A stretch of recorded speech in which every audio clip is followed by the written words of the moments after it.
sensitivity to light, vomiting, headache, fever, and nothing. And then he's an indoor guy. He's not an outdoor guy. And so But you got, all the time. Oh my God. I was just like self-conscious because I was at the gate. Please be careful on the keyboard. I could have you fall. I can't have that on my conscience. I've done that for the kid. stand here to catch it. Since that was a thing in my mind because I think I'm like, Okay. the critic, I said, so got home.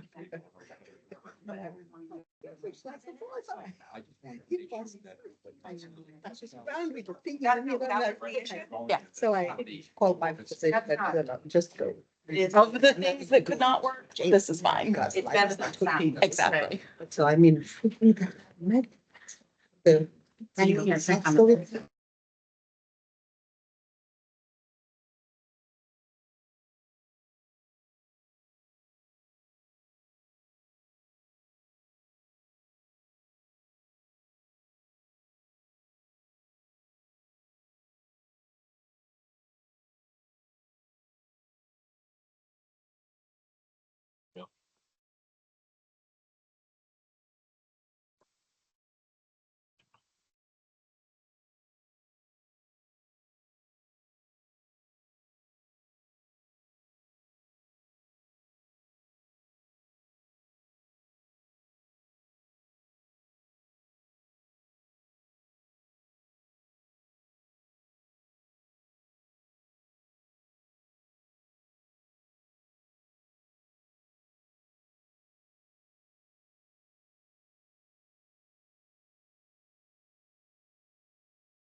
So I do still need to enhance the slide, it's just that we in the room can see. Yes. You wanted me to go to.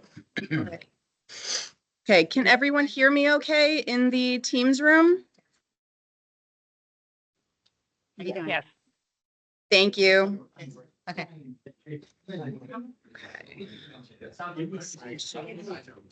From beginning.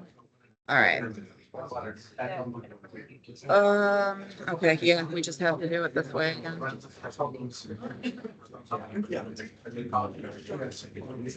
Yeah. No, I can get on. You want me to put the camera on? Do that.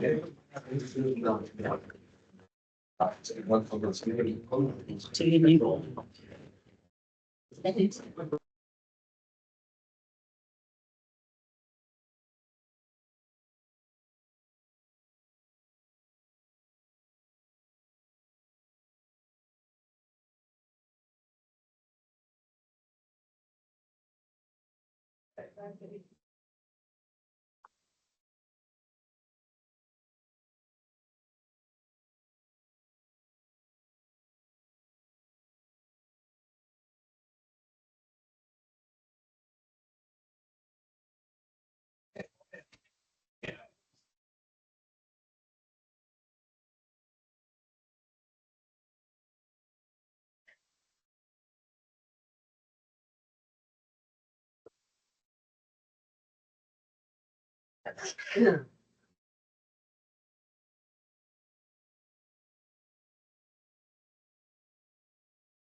So what do you want?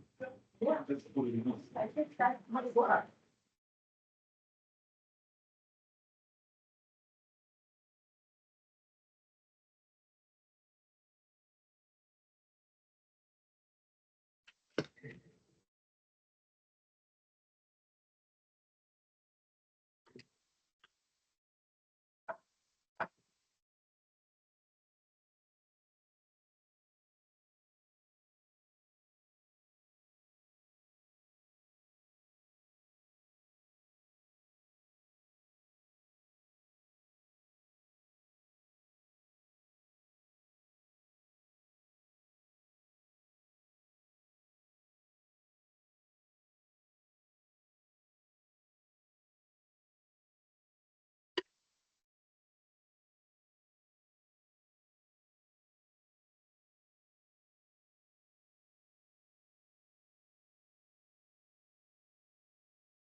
Apologies. I just started to give a welcome to the folks on Teams. I apologize that I forgot to take myself off mute. I'd like to ask the committee members to introduce themselves, and Patricia, I'll let you start since you're immediately to my right, and just go around and introduce yourself and what entity you are representing here on OSET.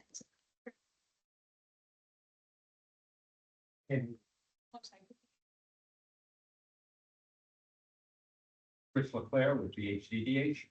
Philip Chan, Department of Health. Rachel Farrar, City of Providence. Joe Pratt, Boys Grove Public Report, Port County. Yeah, he's been the whole representative around house and everything. Legal Lincoln Community High School. Keith Hoffman from the Attorney General's office. Julie Hell, I'm the State Court Administrator, and I'm Chief Justice of Designate. I'm Matt Clark in Kent County. Good afternoon, Matt Moynihan. I'm the Chief of Police in South Kingstown and representing Washington. And I will go ahead and just ask staff to introduce yourselves because you are so integral to our work. Marty, if you want to pick it up. Marty Rosenberg, Policy Director, EOHHS. Kathy Schultz, the Director of the Governor's Overdose Task Force. Anna Novais, Assistant Secretary with UHHS. Gianna DeLuca, Interdepartmental Overdose Project Coordinator. And I'm Carrie Bridges and chair of the Opioid Settlement Advisory Committee. It's a pleasure to see everyone and welcome to our guests both in the room and on Teams. And we do have, as is our usual custom, a full agenda. So we will jump right in. Today, we're going to have an update. Thank you, Anna, for being able to join our meeting today and to provide an update on sustainability for the OSAC. We'll do that briefly, and then we'll also provide a positive update on the overdose numbers for the state of Rhode Island from last year, 2023 fatal overdose numbers. Then we're going to start talking about 2025, the status of FY 2025 budget, which will help us prepare for deliberations or recommendations for the state fiscal year 26 budget, which you'll recall we're going to start that today, and we're going to make a recommendation is our goal by the end of our August meeting to have a recommendation for the Secretary of Health and Human Services for the state fiscal year 26 budget. Kathy's going to give us an update from the Governor's Overdose Task Force, and then we will conclude with public comment in today's meeting. Is there any way to mute everyone? Nope, yes, there's. Okay, I'm muting everyone on Teams just to reduce the background noise. Okay. I hope that committee members have had an opportunity to look over the minutes from our last meeting. I will right now solicit any corrections or edits to the minutes.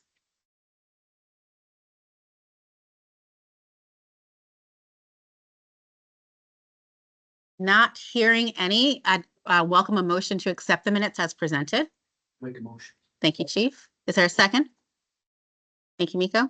All in favor of accepting the minutes as presented, say indicate by saying aye. Aye. Excellent. Any opposed? Minutes are accepted. I will, again, expeditiously transition over to Assistant Secretary Novite to give us a sustainability update. Thank you, Carrie. I wanted to bring, as you get ready to do the recommendations, review what we've spent and invested to date, and then making recommendations for the future.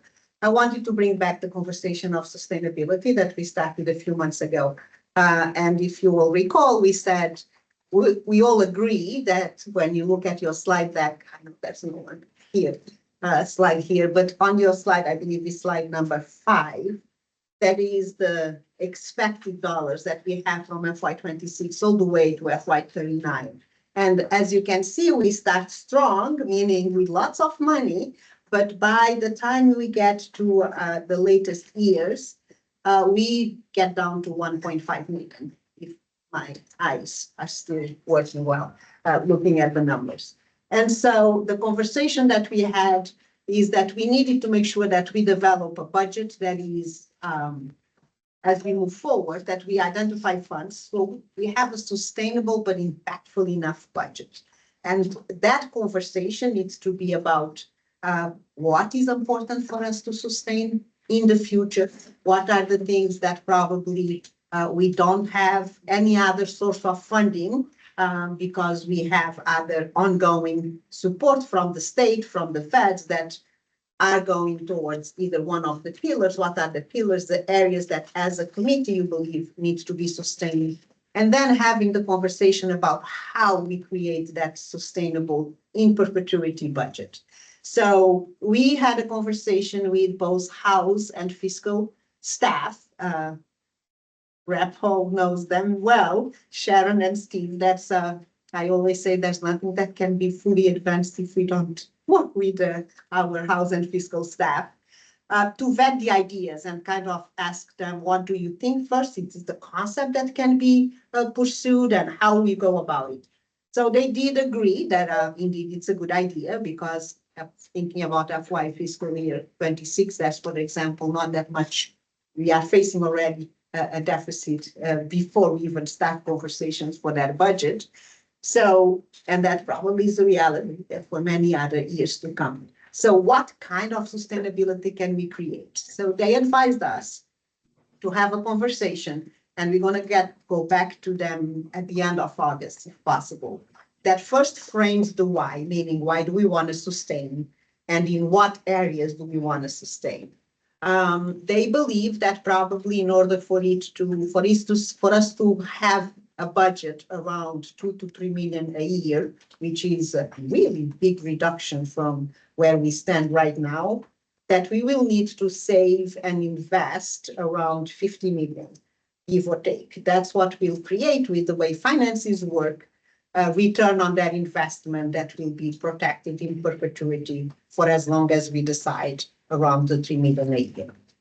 The work that we have ahead of us, it's defining that why and the what.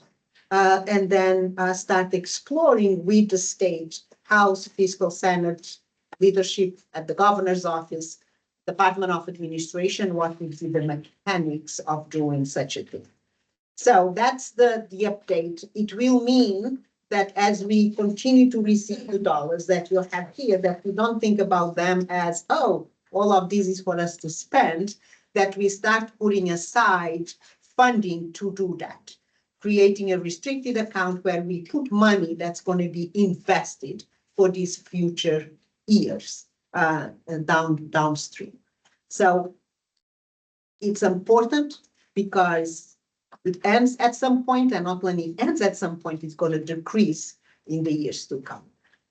We will come back to you with some of concrete ideas of the mechanics, but the why and the what we would like to hear also from you as you go through your deliberations. Where should we be thinking of investing, meaning where there is no other funds in the state, either being general revenue or federal funds that we can have access to? What are those areas, those gaps? Do we keep something for emerging urgent issues that are not on the budget kind of items?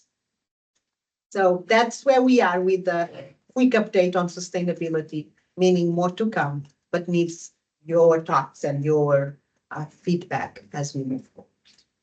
But it's possible. So hopefully that's a teaser. Hopefully you'd be here no matter what for the August meeting, but hopefully that teaser makes you even more excited for our August meeting when we hope to have more of the sustainability conversation with a little more expertise from our colleagues in state government. Any questions for Anna right now? Clarify, so the approach would be that during the next 15 years, that you would find and allocate $50 million, you would invest it, and it would probably be based off interest, $2 to $3 million ish forever, theoretically. So hopefully, that we could reinvest in something to make all this sustainable. That's the idea. Okay. Because if not, if we invest, if we spend all of the money as we receive it by FY39, we are down to zero. And some may say that's okay because we resolved and Mira? addressed, and there's no need for any more funding. Good girl. That's an optimistic view, I would say. We always need a level of investment in substance use disorders, which is not a failure. So yeah. Was development agreement allowed? Yes, we had a conversation with the AG's office before your time. Because that's where we started, in fact, before we could even take it outside, bring it to you, we wanted to know, is it legally possible? And we were told yes.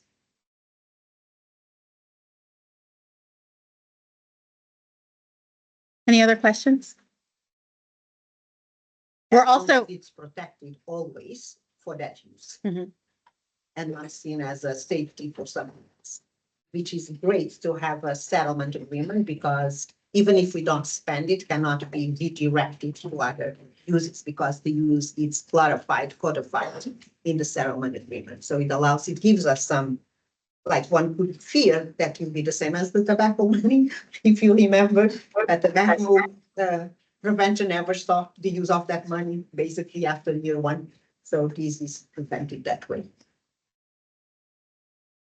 the only downside about being a leader, as we relatively have been in Rhode Island with respect to application of our settlement dollars, is that we're the leader. And so we don't have as many examples to look to of other places that have chosen a similar investment strategy. But that is something that other states are also looking at. And so as time passes, we get a little bit more, a peer evidence to look at and consider as well to inform our decision.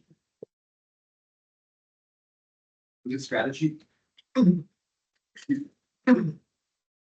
Strategy be a one-time $50 million investment, or would we be advocating annually for smaller investments? So it all depends on how we have with the spending.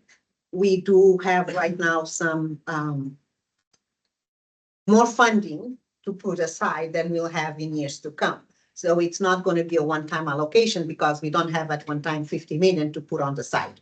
But I think you need to grow it to that 50 million and then start investing that 50 million.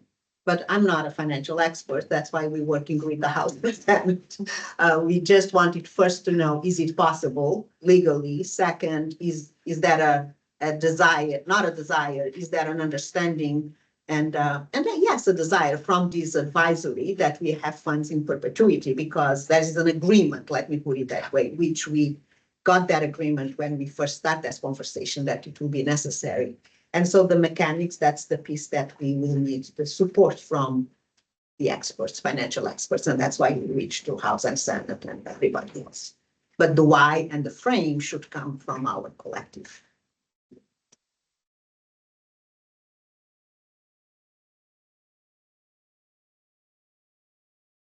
If no other questions or comments, I'll transition us to our next topic.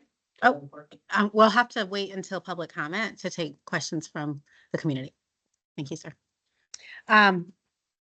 Christina Schultz is joining us on Teams and is going to present data on fatal overdoses from 2023. As you'll recall, this is about the time of year when we typically get updates from the previous year's data.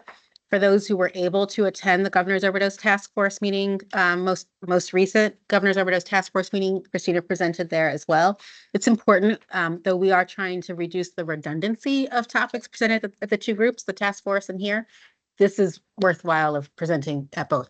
And I'll just remind us that we are pleased. We're not at the goal of 0 fatal overdoses, but we're pleased with the direction of things that Christina is about to present to us. And we also remember these are real people and real family members and real community members and real neighbors. And so we are humbled, even as we look to find optimism and to find evidence for continued action in certain directions based on the data that we're seeing. But we remain humbled in recognizing that these are our friends and neighbors and family members. And so, Christina, I'm going to hand it over to you and stop sharing because I believe you're going to present from your screen. Oh, am I? Oh, okay. I thought you were going to have it up. You can keep it up if you'd like. Is that okay? Absolutely. I'm All right, happy to. excellent. Okay. Take it away. Thank you.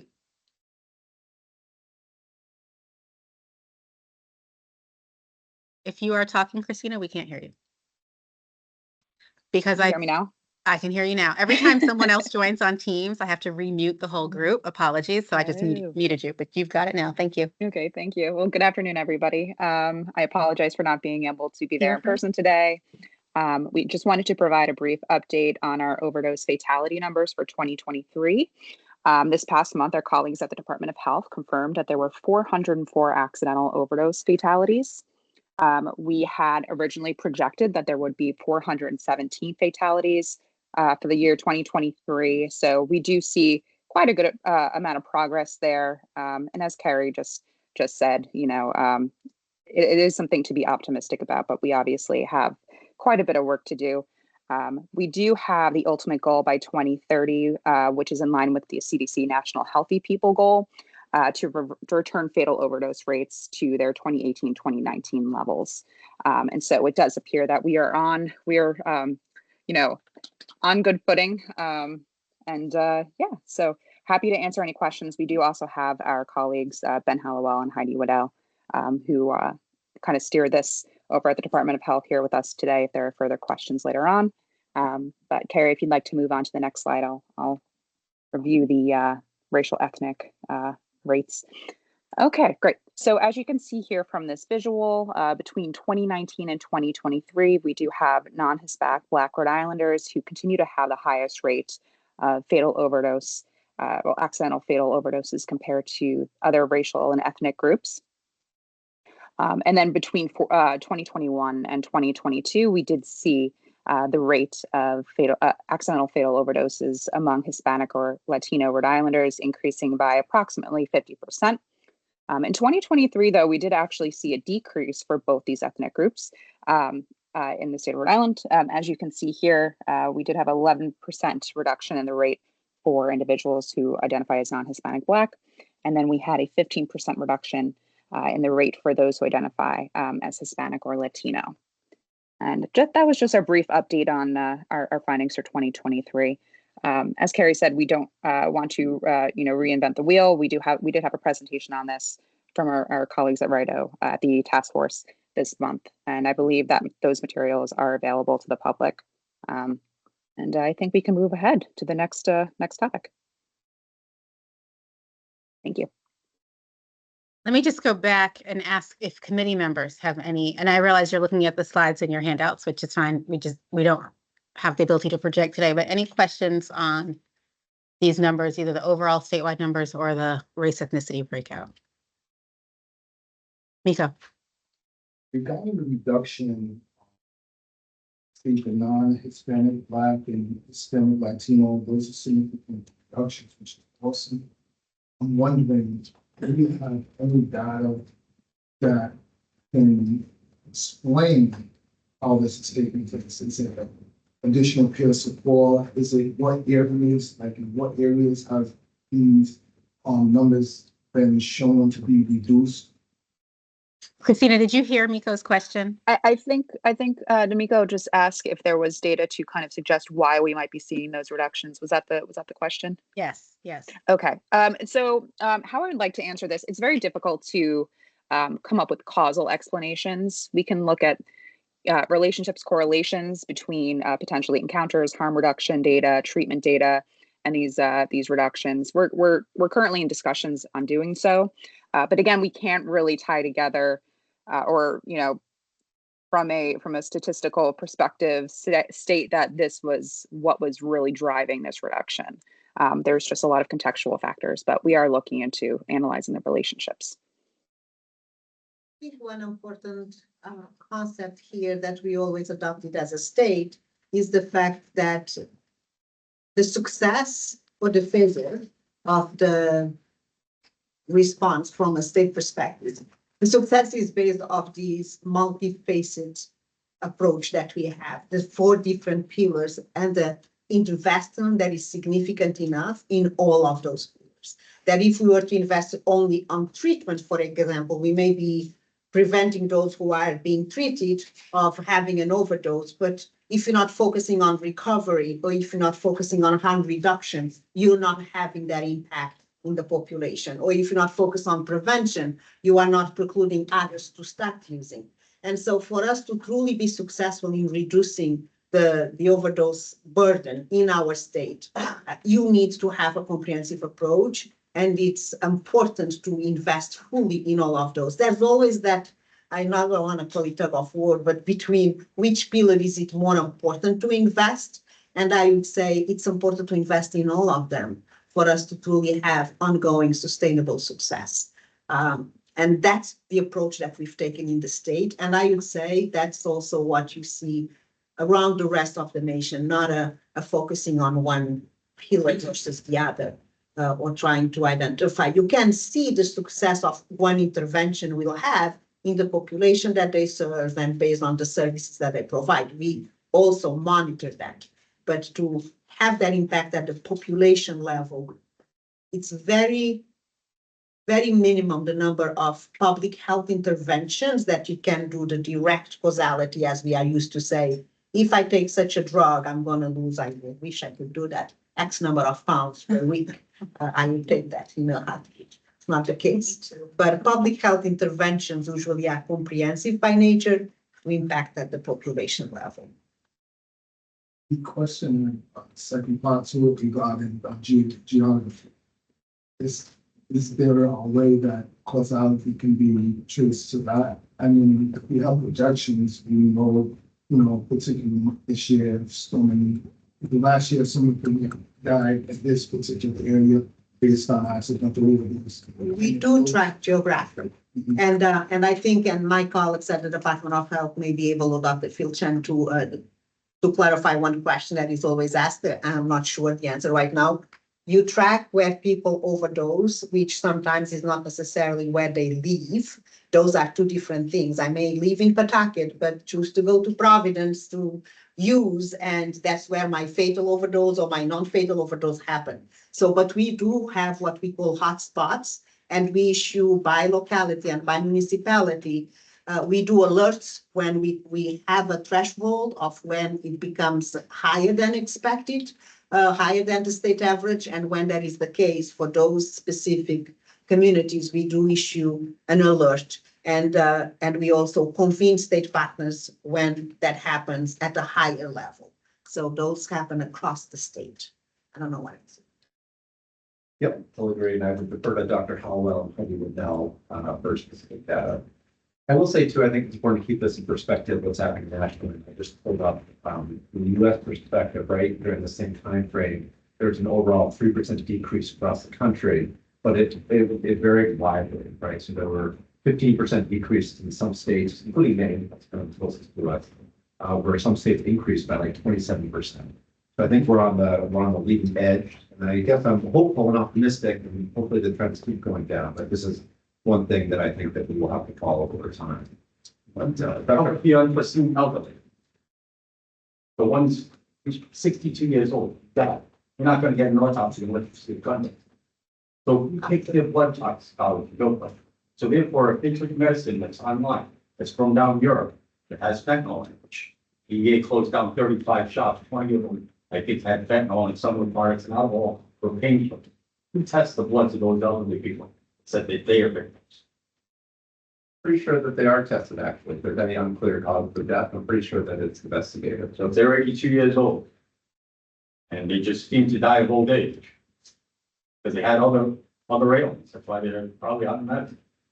You're going to tell me, you're going to bank your license or whatever you got on that. I want just throwing it out there. Sir, I'll ask you to hold your comments till public comment, please. I'm Irish. Thank you. See if Dr. Caldwell has anything to add. This really is expertise. Dr. Hallowell, I think you are on. If you want to add any comments, feel free to unmute yourself. Sure. We were just having a tiny bit hearing what some of the questions were on Teams. I don't know if I'm happy to respond, but if you could clarify the one that you would like me to respond to. Yeah, so the latest thread of the discussion was what can we infer about causality of the reductions that we're seeing based on geography, based on place of use, or based on any other factors, any other cuts, slices of the data that we're seeing. Yeah, I think it's really difficult, as Christina mentioned, just because there's so many different factors that impact the fatal overdose counts. It's really hard to pinpoint one. I will say it was really promising to see the decrease in non-Hispanic Black and and Hispanic individuals, because this is the first time ever we've seen a decrease in these two populations. Historically in Rhode Island, from 2015 to 2019, we saw a decrease in overdose deaths, but that was predominantly only driven by non-Hispanic white individuals. And since then, non-Hispanic Black and Hispanic deaths have been gradually increasing since around 2015. And this is the first notable decrease that we've seen. So that was really promising. And I know there's a lot of new efforts, specifically targeting the BIPOC population. Now we've been doing a lot more conscious effort around this, but I don't think we can pinpoint any particular intervention or effort. And are you and colleagues expecting to release additional, this is my question, this wasn't previously asked, additional views, slices of the data as you continue to do analysis? Oh, yes. And for anyone who missed it, we do have the original Governor's Task Force presentation on YouTube that has a lot more in-depth breakdowns, and we'll have, maps and a lot of more detailed information that will be coming out. We just finalized the final count a few weeks ago, so we're still in the process of performing additional analyses. Thank you. Chief Moynihan. Well, my question, I think, centers also about the geography portion of it. And I think when we're looking at the numbers, it's great to see the reduction from 21, basically when we're looking at settlement dollars that are coming in and that we're putting out into communities. But was there any geographical area, whether we break it down by counties, that saw more of a reduction than others, or would it have been spread out amongst the state equally? And I know that's difficult to say because, as Tom has mentioned, we have residents and then we also have overdoses that occur outside of where someone may live. But I think it is promising when we look at 21. We started to spend these funding dollars, and we're seeing this reduction, and it's nice to see compared to other states that may not be seeing the same results. Mm-hmm. But if the data could be examined, or if it is already known, where there's certain areas that saw a better response and a reduction than others. Yeah, Christina, Benjamin, if you didn't hear the question, are there certain, because we don't have the Governor's Overdose Task Force presentation that you did at our fingertips. Were there any geographies in Rhode Island that outpaced the rest of the state in their reduction in fatal overdoses in 23? So I can actually speak to that.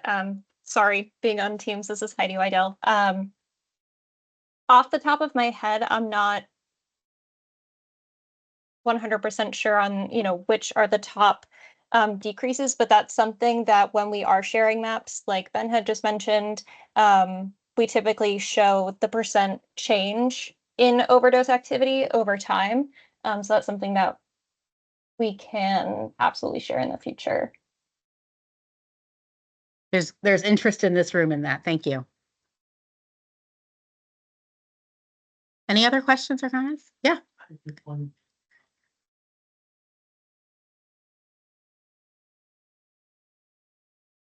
Yeah. I don't know if you all heard Todd's question. Are there any substances that have spiked in use in 2023 data over previous years?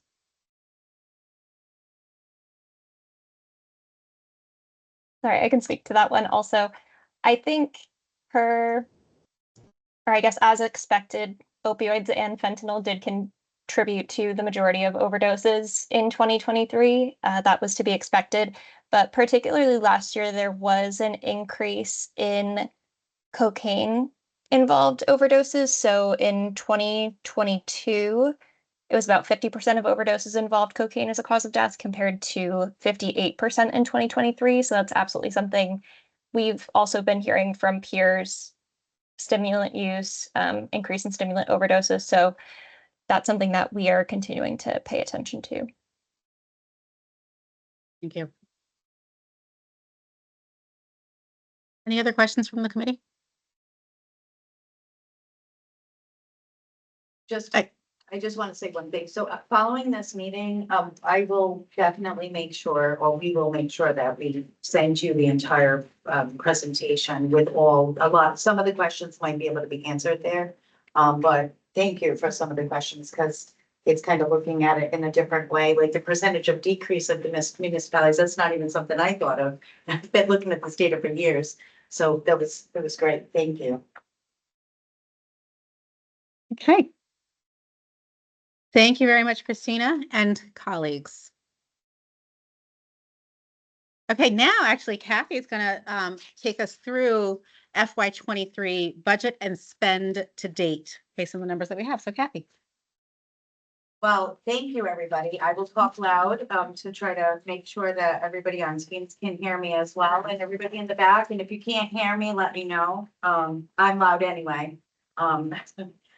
So I want to start us off with just really giving a description, and you could go to slide 10 in your packets of the 23, the FY 23 and 24 existing settlement funding summary.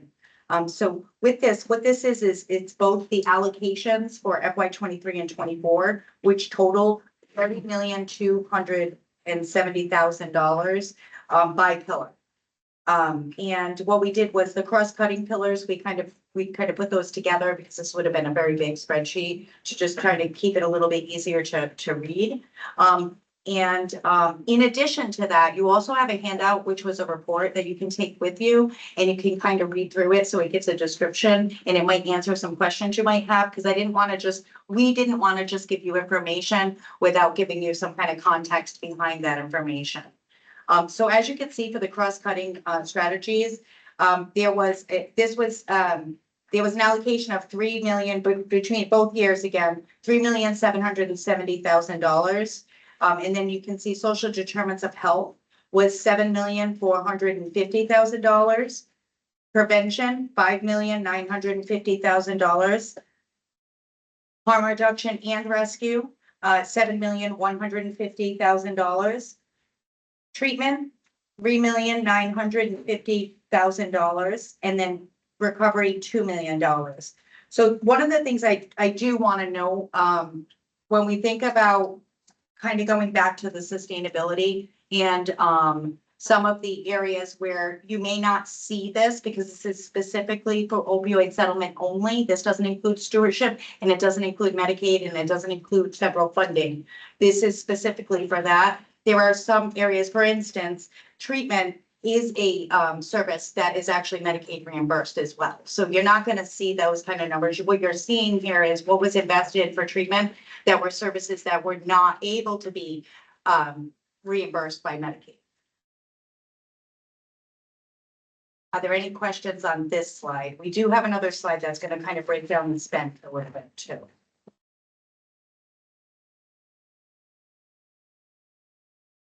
So on this slide, Christina actually helped us to break this down into a visual. Christina, who was just speaking to her, she's our data analytics person at EOHHS.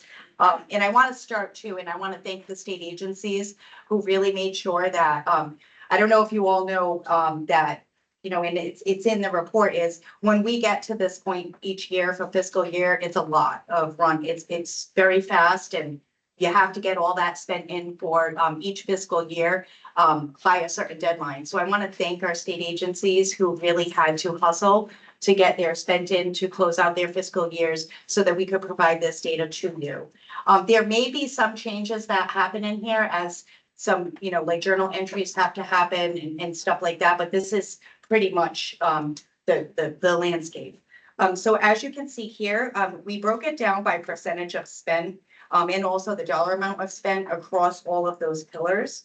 And this gives you kind of an idea of really basically what we're looking at as far as how the spending has gone since the allocations began in 2023. Some didn't have any allocations until 2024. So they may, you know, have not been able to spend till then. And I also just want to remind everybody that when, you know, I actually wasn't even here at AOH just at that time, Marty, James, Anna, and Carrie, obviously, were here and there was allocations that were made in 2023, like, and it kind of was already into fiscal year 23 when that money kind of had to get out and be procured and added to contracts. So there was a delay in that. So we wanted to make sure that we showed you the landscape of where we stand right now with spend for 23 and 24. And in the next slide, well, I will stop here. Does anybody have any questions about this?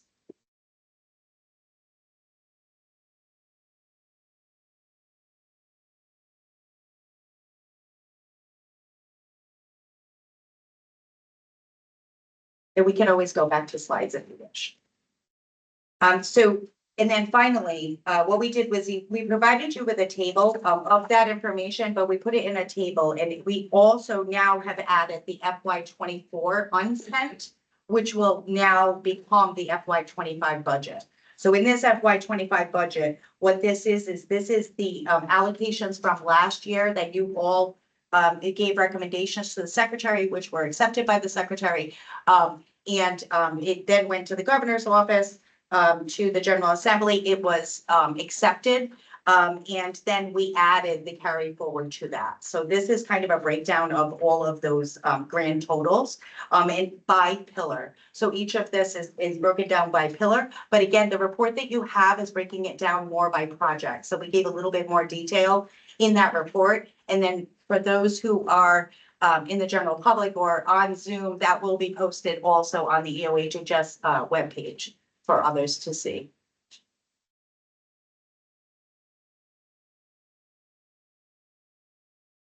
Rep. Hull? So it's safe to assume that this money hasn't been spent, correct? It's been allocated. In some cases, it's even been encumbered. But only what the items that are counted as spent are where receipts have come in for reimbursement. That takes a little bit of time. Correct. Correct. Think about that, Money- like 25, money just is- that. Money in. The money's there. Yep. And it's the, this isn't what you asked, but it's leading to a point just to remind the committee that when there is carry forward from one year to the next, and it's not that it's the second year of a 2-year contract, for instance, and it's just splitting across fiscal years, but there's money that we project is not going to be spent by an entity as was originally intended. It is our policy as agreed to by this committee and as accepted by the state that we then try to reallocate within the same pillar. If we think that it makes sense to reallocate elsewhere, we would come back to the committee with a proposal. But the default is to reallocate within the same pillar. I do want to add too, for Ryan, go ahead, Director. I'm trying to understand on a high level here. The budget for fiscal year 25 is $34 million in terms of what was carried forward. So 15 million of that came from unspent dollars. So the new amount is 19 to 20 million dollars. Is that can't be just overdose settlement money, is it? Yes, it was 18 million. It's scary if I know it by heart, but it was 18 million and some odd dollars, because if I say the wrong number, but I think it was $18,593,000. So the amount for fiscal year 25 was only 15 million, but That's the That's spend. That's the other. in addition to the 15 million you added, there were other monies from previous years. 18. So a total of 15.6 rolling over, which is an accumulation of 23 and 24 funds, rolling over into 25, plus about 18 million that was just straight settlement formulaic allocation for 25. Fiscal year, $7 new for fiscal year 25 and some from previous. Correct. Mhm. And the delay in going from allocation to spent is. It's the state purchasing, contracting. it's the purchasing process. It's the time that it takes agencies to get going and ramped up and, staffed and start billing and spending money. It's the accumulation of both like state process and real life getting stuff going. And I'd say sometimes it's also not even having a full concept of what to do with the money. I'm going to use the example of the stimulants use. We all saw data last year and we all agreed that it was important to invest in stimulant use. But we didn't know what specifically. What does that mean? We know we need to invest. We know it's a emerging issue, but what are we going to be investing in? There was a group convened by Dr. Chen across state agencies to make determinations. BHDDH did recently, as you know, a summit focused on stimulant use. And the hope is that out of those meetings and conversations and the summit, there are specific recommendations on where is the state going to then invest the money that this committee allocated for stimulant use. So it will show allocated. It will not have been spent yet, or even been in purchasing or in any kind of procurement, because there was not a specific project to invest on. So that's another delay. That is not necessarily state processes. If we allocate for the pillars, it doesn't mean it's allocated to a vendor. Exactly. in fact, we cannot allocate to a vendor. The decision here is just the pillar that's investing. It's sometimes not even on a specific project first, because those then needs to become out of the state agencies and so forth. Keith. Just a question about the relationship with slide 12 to slide 5. So obviously the expected settlement dollars decrease over time. And we now have this pot of unspent funds, pretty significant, that came from a period of time where the settlement dollars flowed at a much higher rate. So is the goal to kind of like smooth out the annual budgets as much as possible over time so that there isn't a year where we have this kind of like a lot of money going to folks and then we have like a cut the following year? That's the purpose of the sustainability conversation. And so what is that budget? That's the decision. Is it a $5 million budget? Is it a $3 million budget? It's a conversation to be had, because depending on where we settle as that smooth, sustainable budget, the management of the money to get there is different. If you're looking at 3 million, you need 50. If you're looking at 5 million, you may need more. So what a different mechanism, or not for perpetuity, and just an agreement that it's going to end by X number of years. But in like 25, then we aren't necessarily looking at a budget of 34 million. Or tell me if I'm wrong.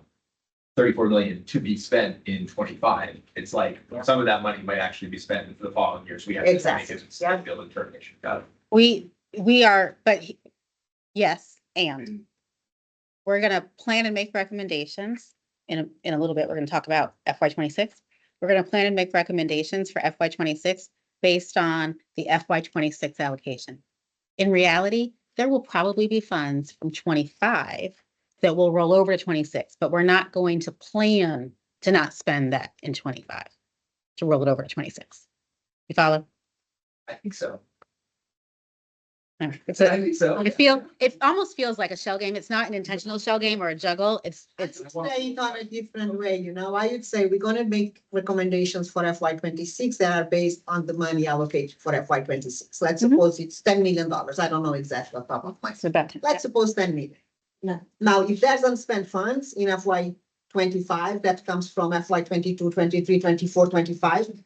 Based, I would say, on the conversation that we are going to be having around sustainability, we may decide not to reinvest them in FY 26 budget, but in reserving those to be part of the investment that we need to make. So it doesn't mean that we're going to roll them out as we've been doing since the beginning, because we now need to develop the sustainability strategy that we didn't have in place before. And we want to reserve funds, we want to have funds beyond the current allocation.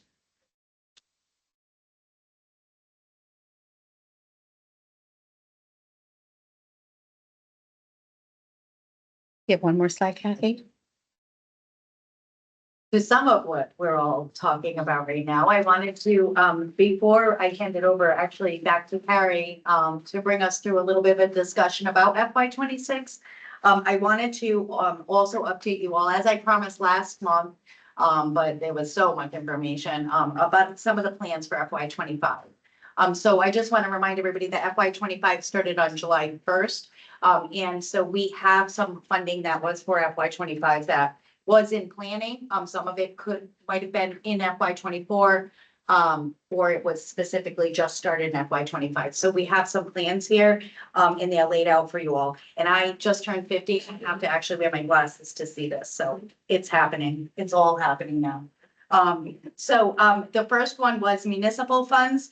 This was actually I believe it was an allocation for FY 24. Or was it for 25? 25. It was for 25, okay. And that was to develop a procurement of incentives for municipalities to increase transparency. This from this body, as well as from the Governor's Overdose Task Force recommendations, was to really start to coordinate with those municipalities that also receive the 20% of the opioid settlement funds. Recovery infrastructure, you all had decided that you would like to invest in some infrastructure for recovery. And we have 3 bullets here, broadening some recovery for alternative recovery supports beyond some of the basic recovery supports that exist, developing oral health, and developing tools needed for peer workforce to assist them working with those that are in recovery. And then we have local level overdose response initiatives. When I presented last month, and if you weren't here, I'll give you a quick reminder. When we received community input from the Governor's Overdose Task Force, the work groups, and also even some of our conversations that I've had within the community. There's been a very strong request for what we call local level responses. It kind of goes to what Miguel was talking about geography, is looking at the local communities, because local communities know best what is going on in their communities, right? We can pull as much data as we want. We can see the high burden areas. We have maps for those things, but really thinking about how can we go into the community and start to invest some of this funding that we don't have plans for. For instance, racial equity. We have some racial equity funding that was allocated, and we are still in the planning process. Why don't we go to the community and ask the residents what we should do with that money, right? What do they see? What do they think that they might need? And we will also make sure that we're looking at data as well throughout this process. Youth, community-based prevention, family supports, right? We've heard a lot about family supports. We just recently, you all made the decision to invest some funding for family supports in FY 24. that funding actually in partnership with Rhode Island Foundation has gone out into the community. It is procured, it is starting to spend. But we also wanted to think about how can we go into those communities so that we can continue to address our the issues of our communities that are disproportionately impacted. So that is, and as you can tell, I really love the code stuff because I've been part of it for like 5 or 6 years now. It really is amazing to see that. And you did all have a presentation from some of the code communities through the health equity zones. Woonsocket, Providence, I think were the 2 that were presented. And then finally, treatment and recovery. We talked a little bit about the stimulant use. I have met with our colleagues at BHTDH. They are in the process of thinking about mothers and children. There's not a lot of services for that. And they're in the process of planning for that. We have youth residential treatment funding that we're in conversation of interagency approach, looking at the youth residential treatment. As well as stimulant use. And, as a reminder, the stimulant use conference, if you weren't in attendance, it was absolutely amazing. Kudos to everybody involved who did that planning. We gained a lot of information from our colleagues in Massachusetts, and that's in process as well. So that is all I have, and I'll hand it back over to Carrie unless anybody has any questions.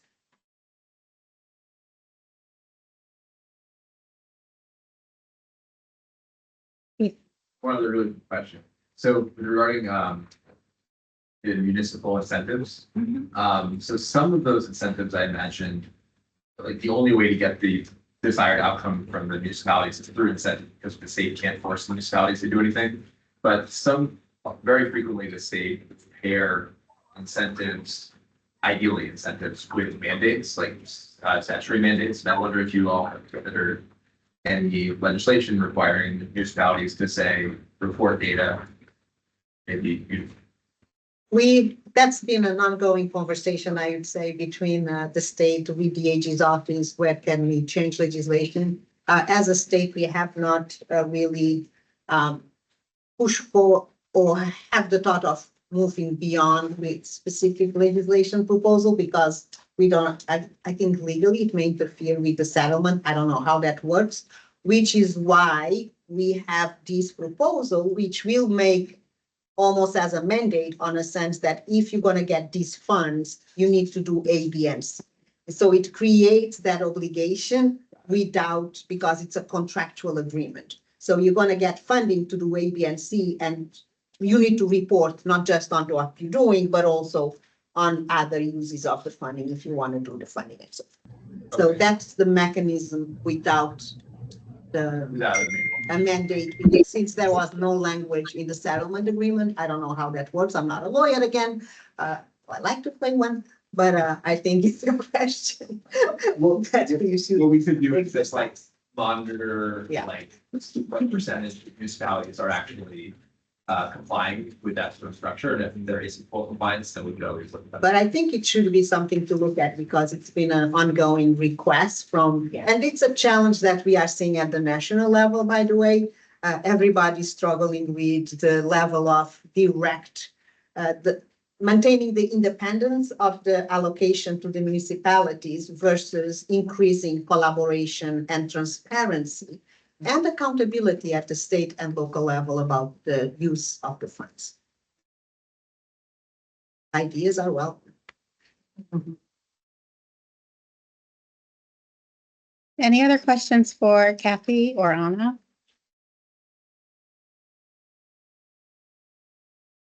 Okay, thank you.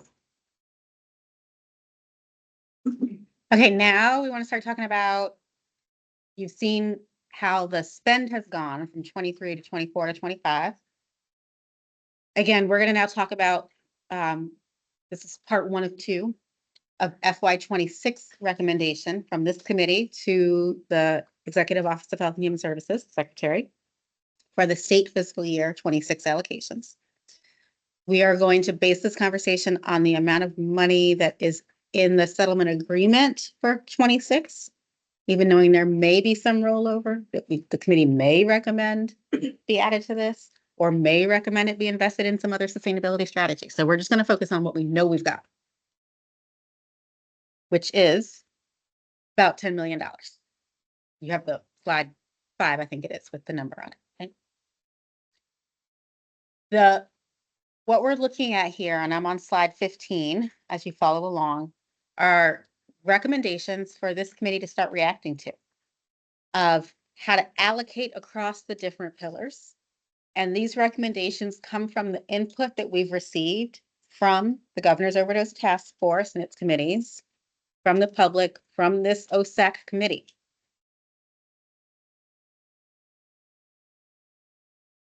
The grouping of 19% between racial equity, emerging issues and municipal funds, governance and data, I will provide you the breakdown of how those numbers break out.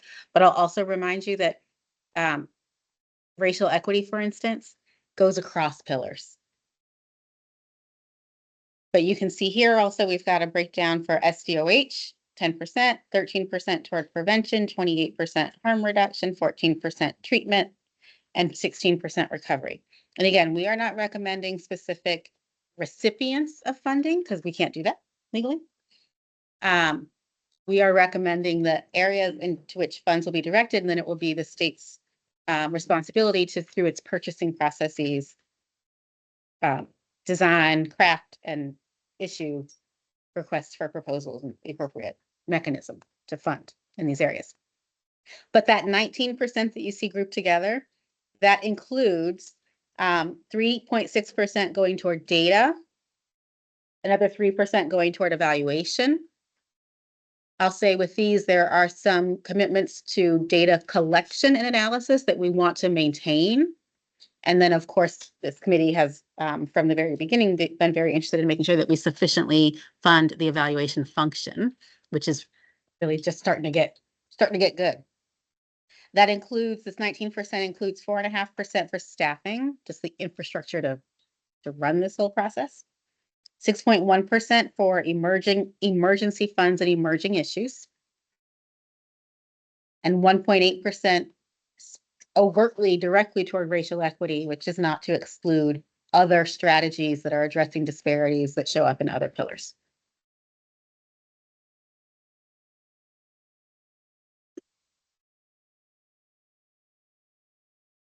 So again, these are a starting point for discussion based on the recommendations that have come from the task force. They have an annual process that they follow, and you heard the presentation from Kathy last month with their recommendations. Input from this committee and input from the public. Marty, how come you keep coming in and out of me? I'm admitting you again. I'm getting bumped off and I do not know.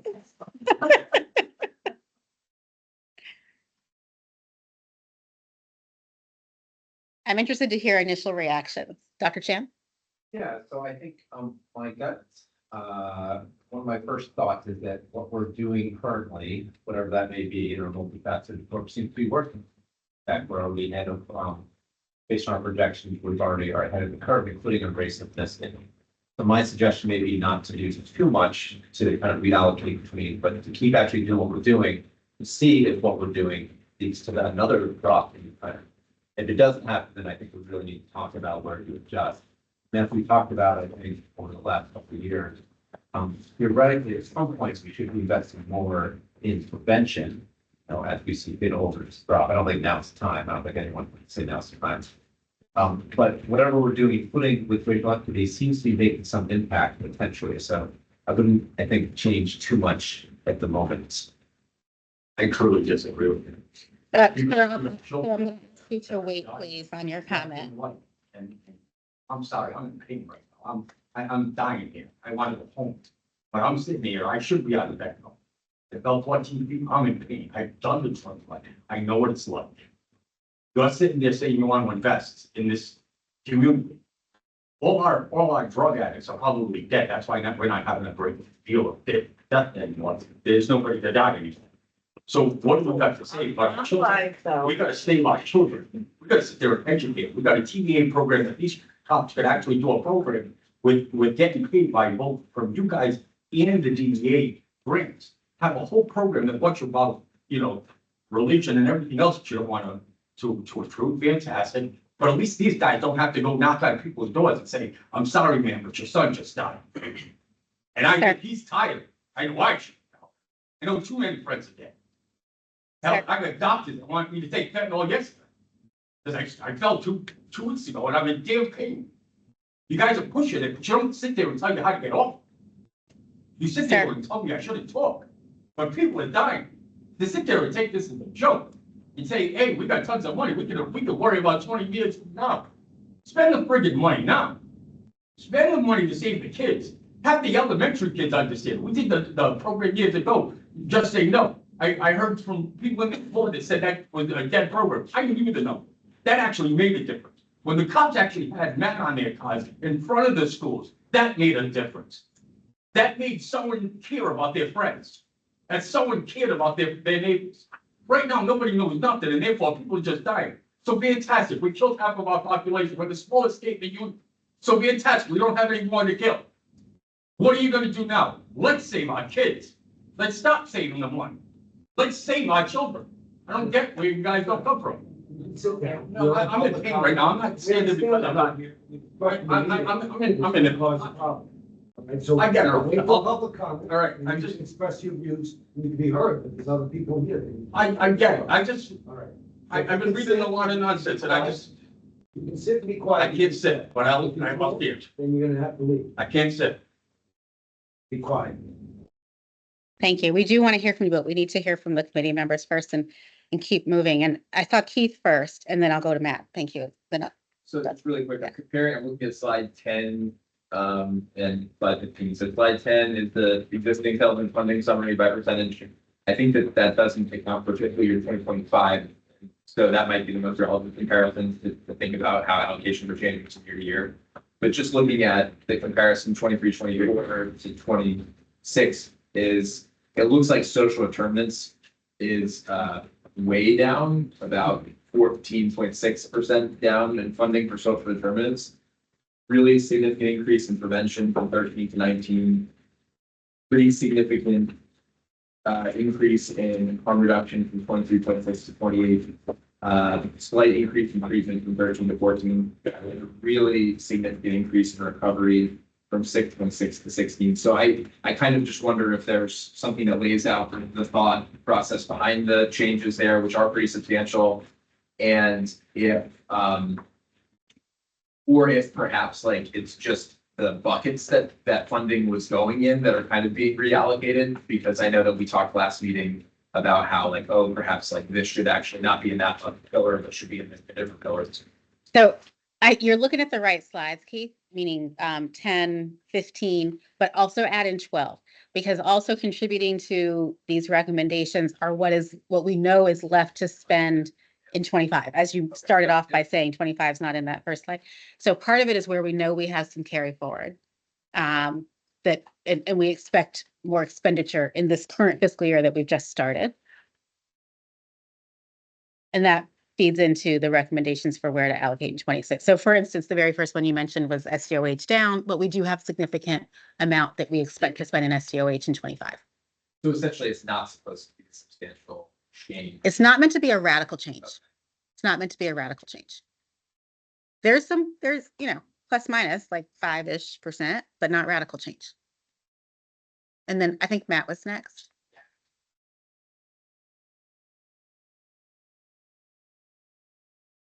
So when you do look at what I have listed here, 26, so what is the big percentage? You said there's not a material change, but what changes are there with regards to the funding percentages and what's the thought process later?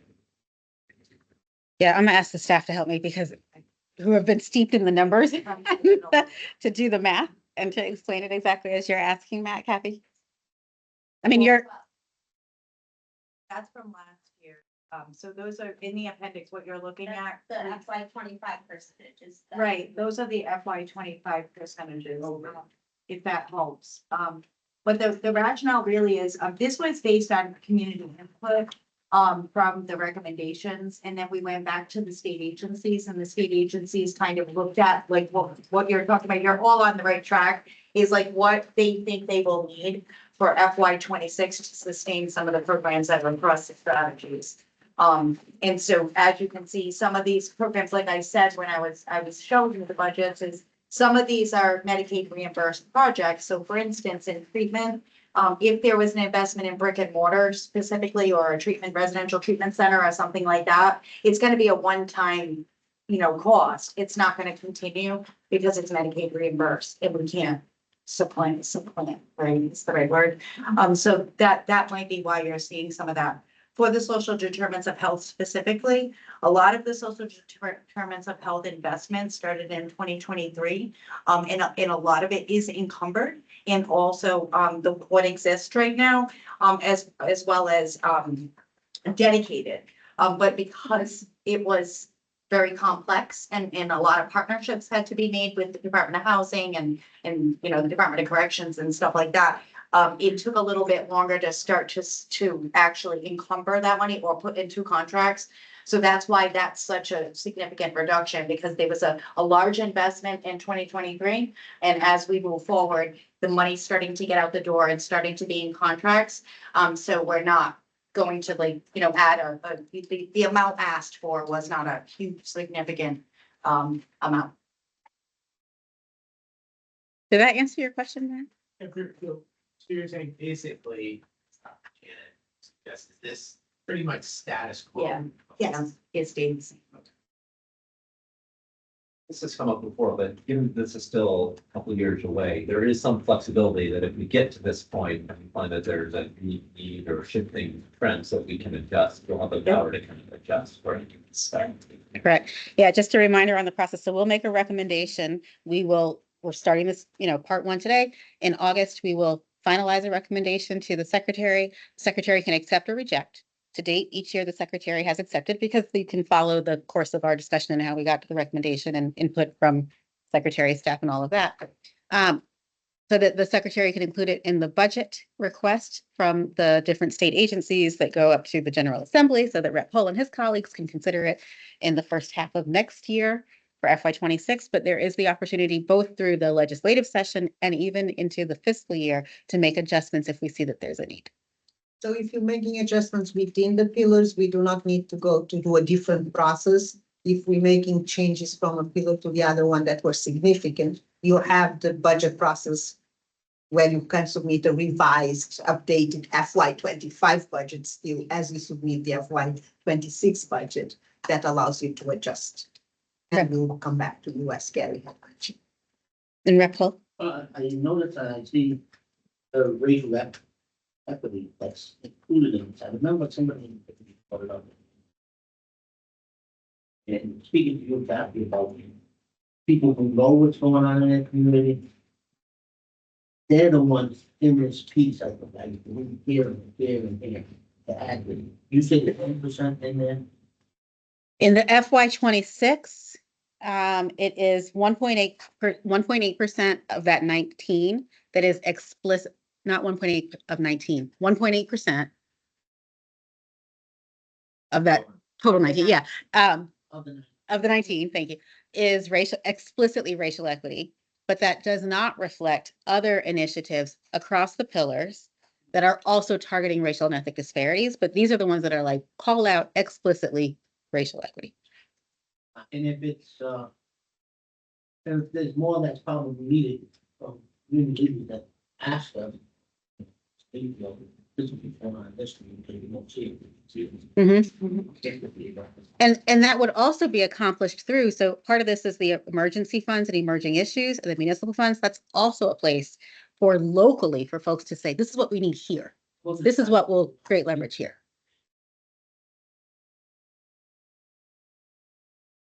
Then they'll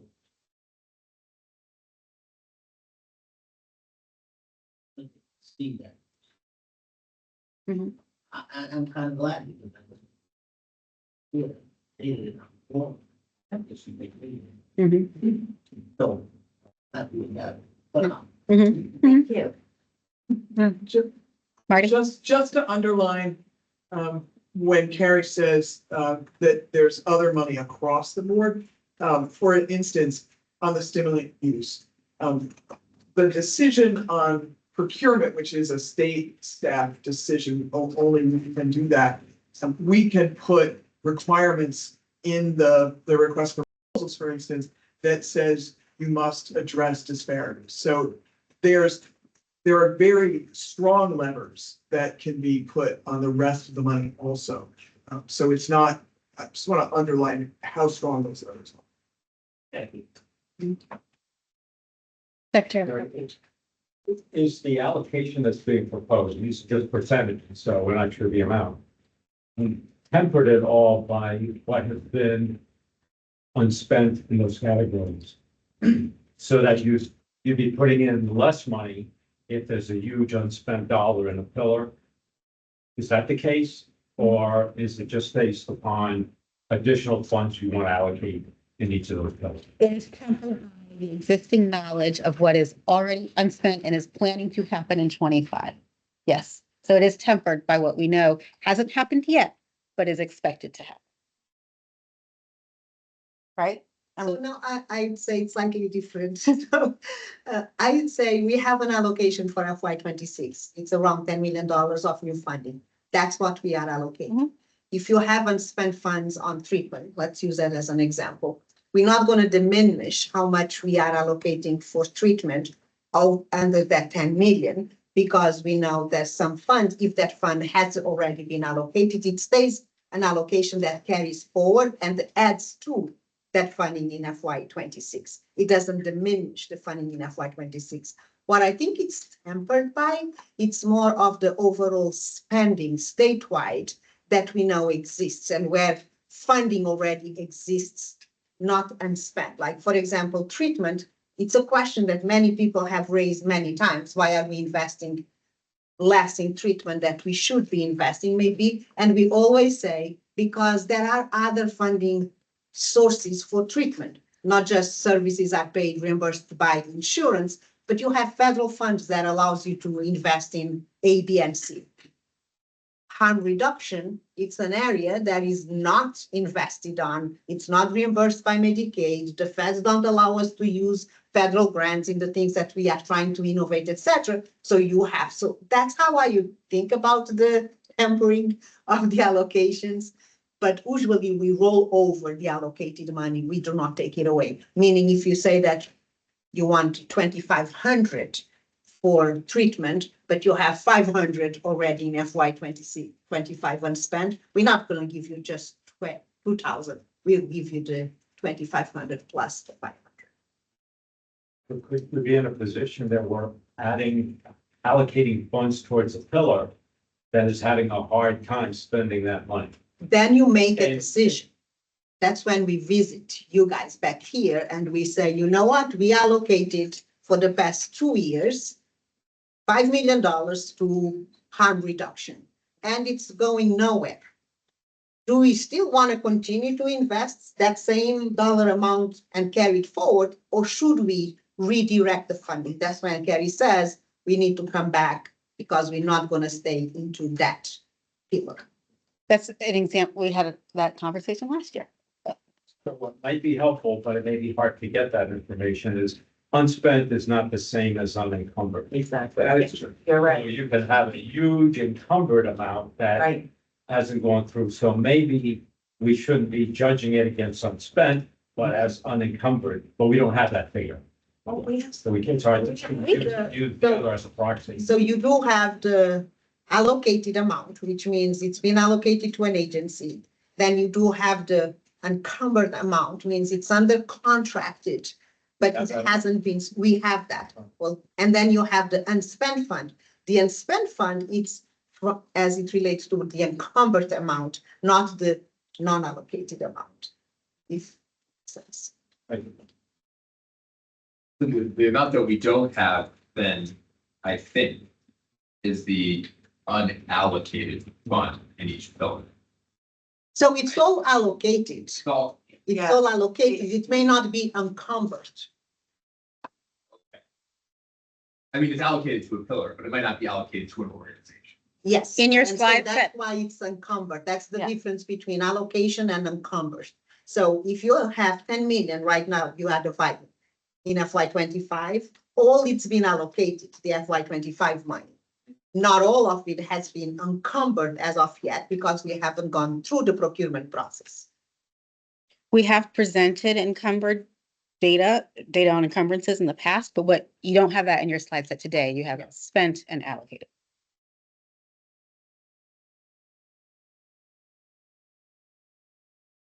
Yes, Julie.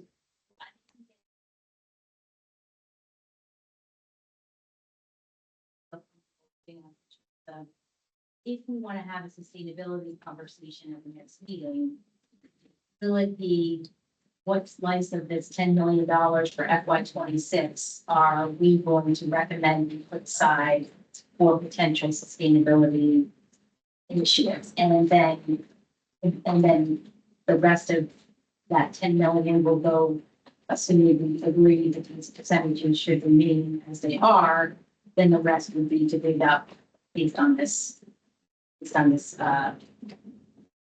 percentage breakdown. Yeah, I mean, that's the conversation we need to have is do you want a portion of the FY 26 allocation to be set aside for sustainability through a mechanism to be, clarified and determined through discussion and presentation from expertise? And you might also say, yeah, you might, there's a way, you could say yes, you could say no. You could say, yes, we do want a portion of FY 26 to go into a sustainability fund. Let me just generically call it that for now. And then you might also say, and you know what? I think we want some of the FY 23-24 carry forward to also go into a sustainability fund. So I'm not going to presuppose what you want, but that could be the discussion.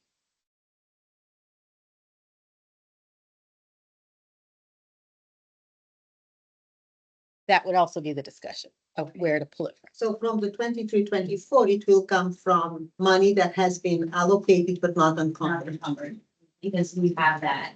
Because we have- Allocated, you have. Yes. Yeah. Yeah. So she had all the money, right? So we know the money that has been allocated because we had percentage, we had a budget, and we Right. went through the budget process that allocates the money to the different agencies. Right. And then you have from those funding, you have the money allocated, then you have encumbered, which means they already acted on that allocation and have it out there and it's under contract. Maybe, right. And some of that encumbered fund may be unspent too. Doesn't mean that it's been all spent down. That's when every year at the close of a fiscal year, we look at all of the money that was encumbered for that fiscal year and we close the books and say, you spend 50% of it, you spend 90% of it, you spend to the penny. And so that money then becomes free money that carries forward to the next year or not.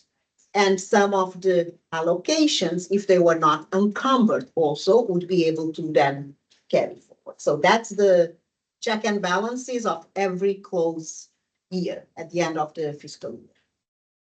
So we'll know what that looks like.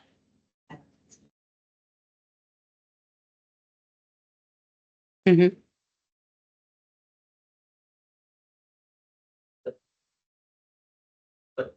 If they're allocated to the money.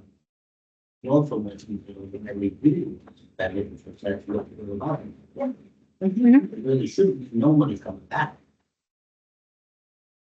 I mean, there's always reasons, as Kevin was talking about, why the state would not spend. It could be a delay in procurement. It could be because it was allocated to a pillar, but there was not, as the case of the stimulant, there was some planning that was necessary before they could act on that money. But we would not necessarily take that back. Take But it they back still in need- one sense. So, agency still need that money and they spend it within. Oh, yeah, absolutely. Not necessarily. It doesn't mean that you're taking it back. It's decisions that are happening with these conversations.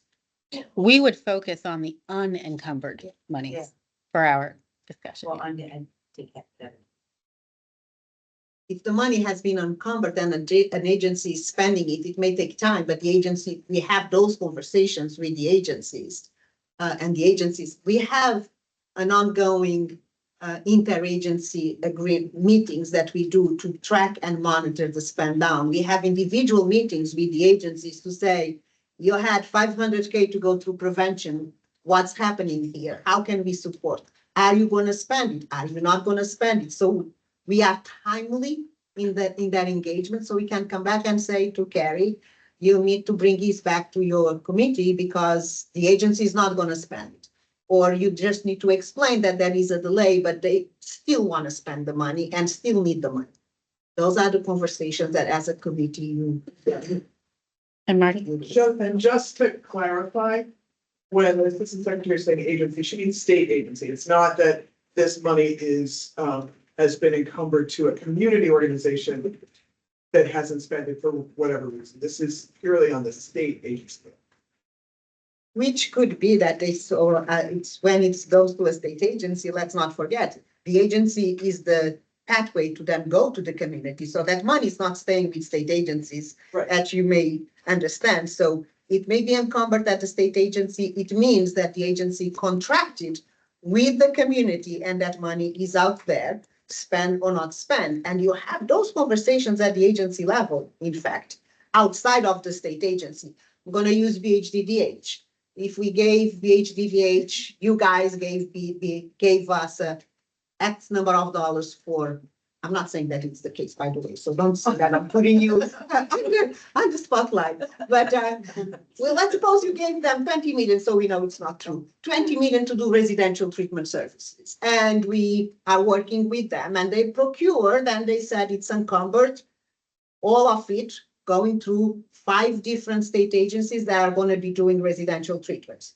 We're talking to them and that's not happening. They are talking with the agency. So we're tracking it all the way down, not just at the state agency level, but also at the community level, how that spending is going. Because the money is not to stay with the state. The money is to be at the community, and that's where that conversation needs to happen. So seeing that at the next meeting, maybe we need to know the non-encumbered money by. Right, not just. Correct.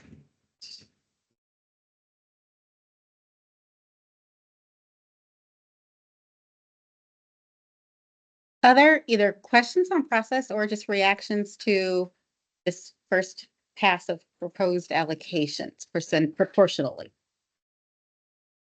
Joe? Echo the questions are, yeah, slide 15, if we could look at the percentage changes, and that is, everybody else, that and the things that you just mentioned, the none of my color.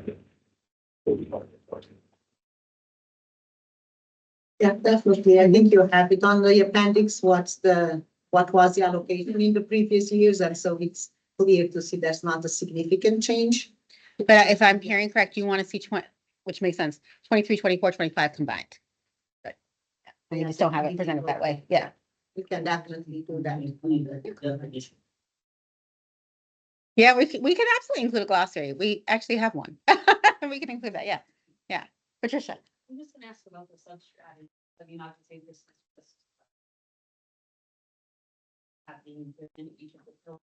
Is there any way to go layer deeper with some of these programs? I know from a municipal level, we're always looking for ways that work in our own community to help our community. So, you know, I'm looking at some of the pillars here, and it's a higher level, but is there a way to drill down, even if you have just additional information? I think in your report, that might be helpful. Okay. And that is to drill down. It would be like the program level, and then Yeah. it's broken out by project level.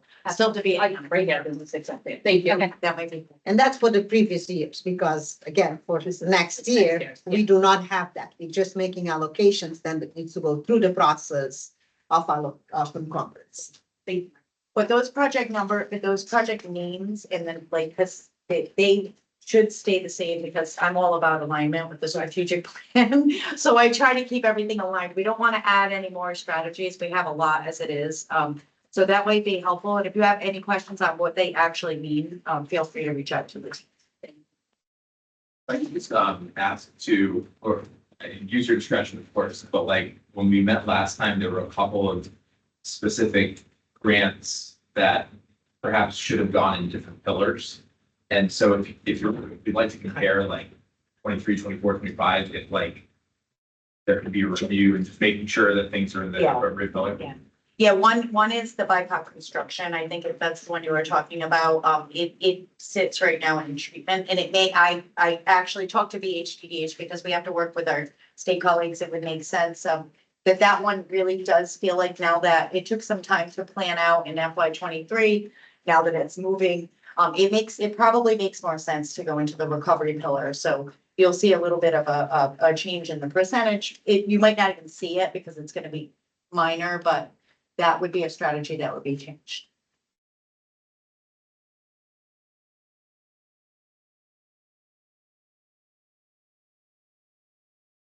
Is there anything else that you'd like for the next meeting?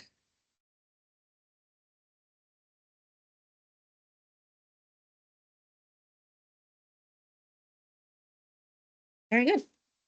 Excellent. Okay.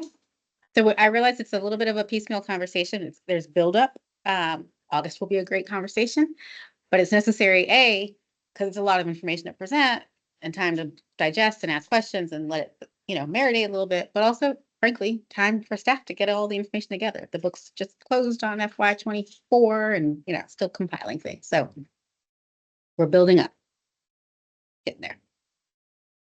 Okay, if no other comments right now, Kathy, do you want to give a brief update on the Governor's Yeah. Overdose Task Force? This will be very quick. So I know it by heart, but I like to look at it in case. So, again, thank you, everybody, for hearing me again. So the Governor's Overdose Task Force, I just want to give an update of like when the next meeting is and the topic for the next meeting. So the next meeting is going to be Wednesday, August 7th, from 11 to 12:30. And that is going to be via Zoom, so it's going to be a virtual meeting. It's not going to be in person. We are talking about September being possibly in person at the Department of Administration. I'll let you all know. But that is because it is Recovery Month. And so the topics are actually going to be a presentation by our colleagues at the Department of Health. They're going to be giving a quick presentation, somebody had said something about doing like those deeper dives. It's called Suitors data, on some industry data for fatal overdoses. And then it's going to be followed by the overdose fatality review. And that will be focused specifically on construction, followed by a presentation by Building Futures. And that is the BIPOC construction that we were actually just talking about. So the vendor is going to actually, or our partner is going to provide a presentation on the amazing work that they're doing in the construction industry. So if you need a link or you need any further information to join us, please do. And then I wanted to also announce and remind everybody that August 31st is International Overdose Awareness Day. That is an international remembrance for people who have been lost to the overdose epidemic. We are the community, and the state is also partnering with the community.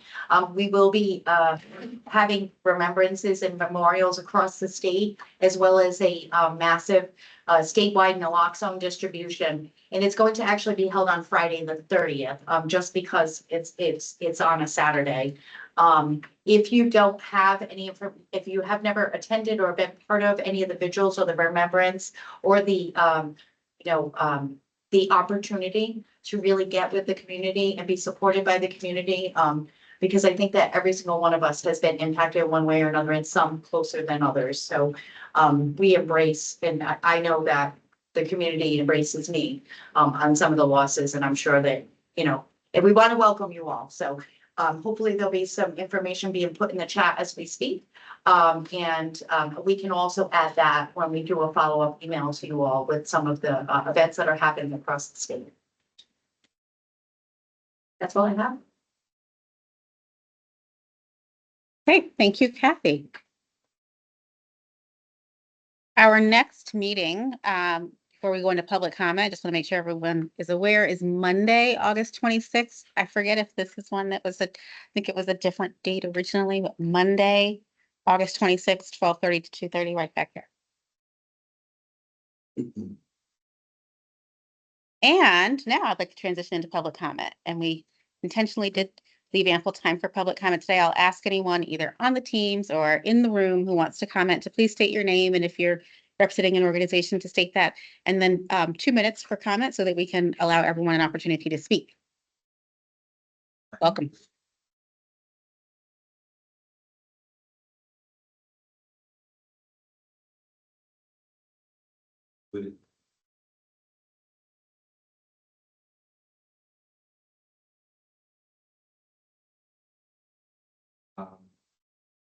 But nevertheless, I have two comments, maybe three.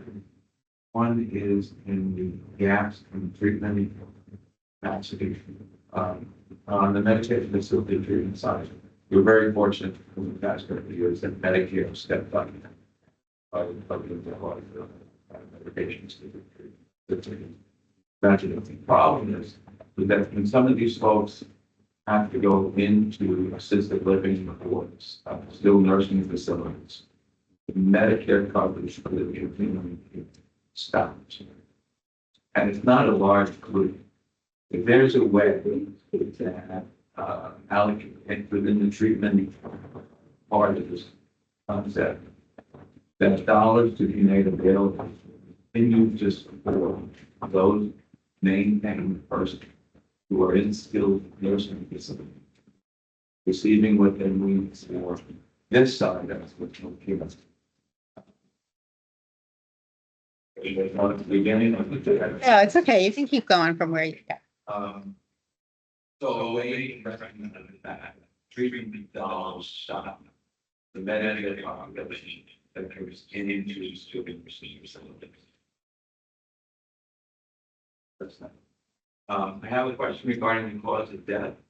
That has to do with some of the problems we had in the past with what is in fact cause of death or what in fact contributes or what happens to be on board. So when we're talking about cocaine earlier this afternoon, I'm curious as to whether or not cocaine was the actual cause of death on board and a contributing factor or just anecdotally there as opposed to being caused. Fentanyl may have been there, was fentanyl, so if there's a way to clarify cause of death. I'd also like to just comment on the fact that we can learn from the past, but we live today and we live for tomorrow. Much of what we're talking about here is for tomorrow, not so much about today. It's as if we have a crisis and we're planning down the road to fix it later. And I think that there's got to be, if I could suggest some allocation of funding, it might be in what's today's emergency, almost like you have a rainy day fund. And all of a sudden we've got this thing that popped up. We've got to deal with it today. We can't wait for next to deal with it. The roof is leaking. Cellar is flooded. So let's put some money aside, like most people try to do in maintaining their life. They have a savings account. They can draw from on an as-needed basis without having to go through taking out a loan. Using the analogy that we have here. What we have to go through here is an incredible amount of bureaucracy to get a dollar spent. When we have a crisis that if we had been able to waive the rules a little bit, say we're going to put X million dollars into an emergency fund so that if something pops up like that, we're quick on our feet. We don't have to do going through 6 months worth of, by that time the house has collapsed. And you've got the mold reduction and you've got that over there. So that's just an observation. That's Thank you. We have a person on Teams, Teresa Cobley, and I apologize if I mispronounced her last name. You can unmute yourself. It's Cobley. Yes. Thank you. Thank you. I work for Heron Project, but my views are my own. I have to say, I have lost two young people, two sons to this crisis, and a couple of those overdoses were in the state of Rhode Island. I am a big recovery advocate, so my feeling is that we should be investing more money in recovery, treatment and recovery, especially to these very strong drugs. When I see all the money going into harm reduction, I understand it right now at this phase in the crisis.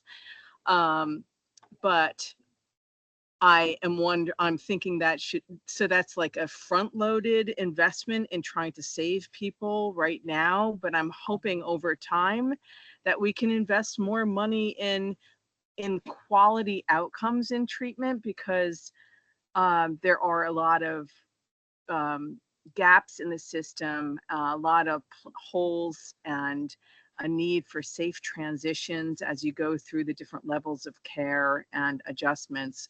So one last thought I'll share is that maybe we think about harm reduction in a more broad context and think about using harm reduction principles across the continuum of care, because when you go from like inpatient treatment to maybe sober living and IOP, you need care there. When you go from jail to re-entering into society, you need a lot of additional support there.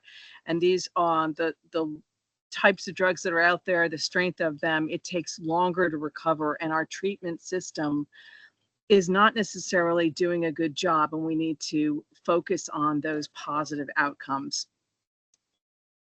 Thank you. Thank you, Teresa. I've said my piece. Thank you.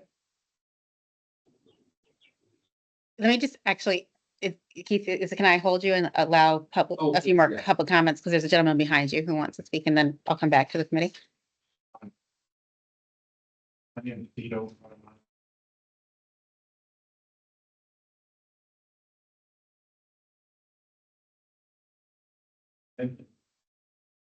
Putting these DEA signs all over around.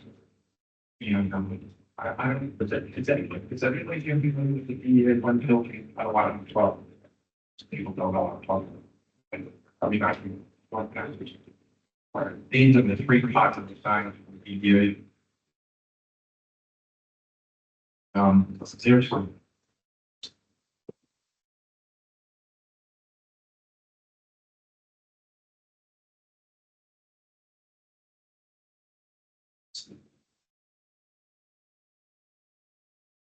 This with, I've been doing this with private donations in my own money, and it's incredible to me with the sign. I mean, it's unbelievable. I go into some areas in Rhode Island, and I can go down the street, and 9 out of 10 businesses will put a visit a donation if they can afford it. And I'm looking at your harm reduction budget here, and I don't see anything related to this EA one kill program. And actually, when I came there today, I was going to read something, a 3-page narrative on how to get you something, say your drug uses, but I'm going to hold up. I don't have no background. I've never heard of anything so ridiculous. Sir, can I ask you to speak a little bit louder into the mic so that they can hear you?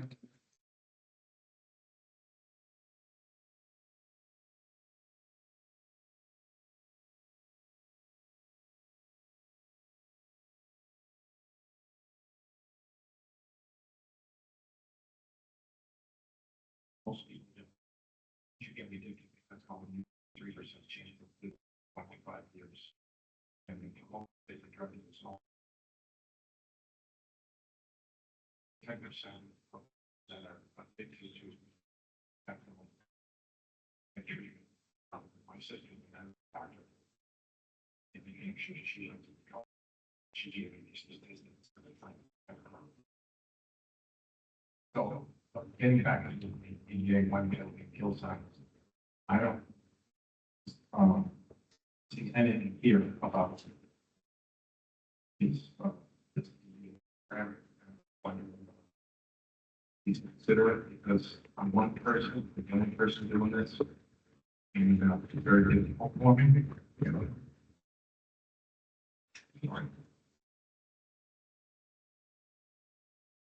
I need help.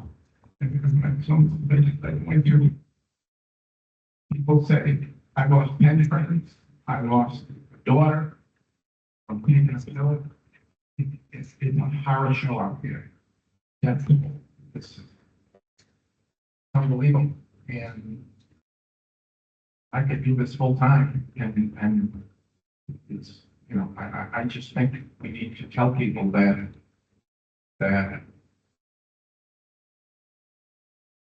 how deadly this is. Okay, times have changed. This is not the 1980s. It's not the 1970s. This is not the 1990s. And that one pill is killing a lot of people, killed my son. So, that's all I can say. Thank you, sir.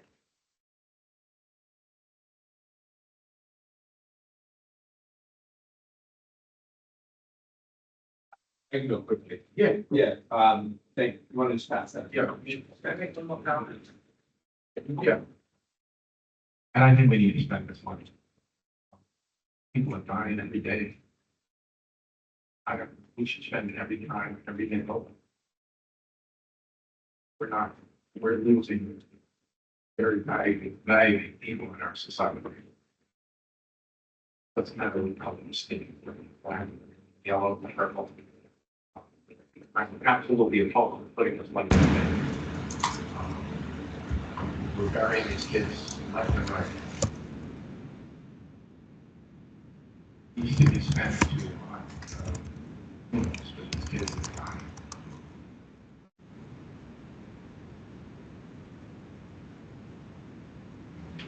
These kids are dying. These parents don't even have the money to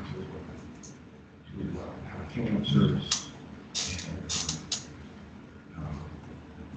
And have a cremation. Just a couple of the public commenters reminded me of an issue that I think has been raised before, or a comment that's been raised before. So the Attorney General's office's preference for quite some time, since before I sat here, has been toward more infrastructure treatment related funding. And I do understand that there may be significant pots of other federal and state funds being spent on that and other issues, and other pillars, excuse me. In like an ideal world, it seems to me that we would be able to understand this pot of funding in relation to all other pots of funding. That might not be possible, but to the extent that we can approximate that and understand how the other sources of funding are influencing recommendations regarding funding the various pillars, I think that would be very valuable. Hi, real fast. I'm sorry I got mad, but I'm in a lot of pain. This is bothering me. I actually started this program with Vito. Fortunately, I fell just a couple of weeks ago, broke my back, my pelvis in my neck. So I'm in a lot of pain. I don't take fentanyl because I already did the drug run from falling off the Gillette Stadium in 2023, and had back surgery back then. I went on a drug run. I'm not doing the drug run again. I like the cops. There's two of them here. They're great people, but I don't want to meet them in the back of a SWAT car. I'd rather be here and yell and have them yell at me. That said, a couple of things that I don't agree with this program, and I understand everybody's trying to work the great way.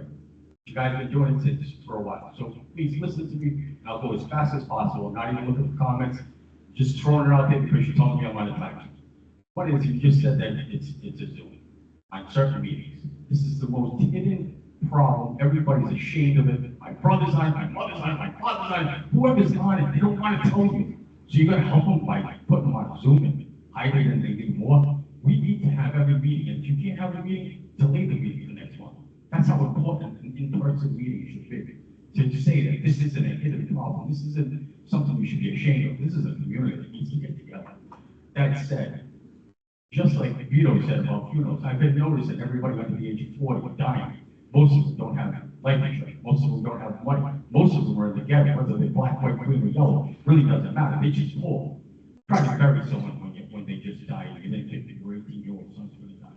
A 15-year-old boy's gonna die, or a 12-year-old girl's gonna die. You don't calculate that in your budget, because your budget is barely making dinner on the table. That said, I talked to John Skeffington, and anybody wants to have that contact information, just tell him that I told you know. He said he can get the number down to $2,500 per funeral. The cremation, but I think if you did $2,500 towards the worst case scenario of your numbers, if your numbers are correct, 435, that's under $1 million a year. I think we can afford that for the real victims that actually got buried last year. I can't see why we can't help them. We're gonna sit there and make them not only mourn their family, but trying to figure out how to pay funerals.